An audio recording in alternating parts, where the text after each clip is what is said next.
এই মেয়েটা পরীক্ষা দিতে গেছিল, প্রশ্নপত্রে দেখে 9-এর নামটা লিখতে আসছে, কিন্তু 9-এর নামটা সে জানে না, বাট এতে 10 মার্ক। সে চিন্তা করে দেখলো যদি এখনই খাতা জমা দিই, মা বাবাও রাগ করবে, টিচারও রাগ করবে। তাই সে একটা বুদ্ধি করলো যে সময় কাটাতে হবে।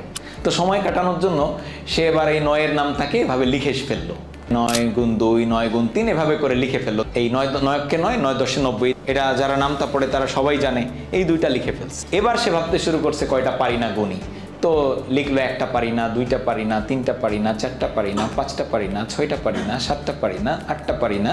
তাও দেখে সময় অনেক বাকি। তাই সে এবার বুদ্ধি আটলো, উপর থেকে তো গুনলামই, এবার নিচ থেকে একটু গোনা শুরু করি। তো নিচ থেকে গোনা শুরু করছে। 1টা পারলাম না, 2টা পারলাম না, 3টা পারলাম না, 4টা পারলাম না, 5টা পারলাম না, 6টা পারলাম না, 7টা পারলাম না, 8টা পারলাম না। এবং পরীক্ষার খাতায় সে 10-এ 10 পেয়ে গেল। Wrong, sometimes right, not always right.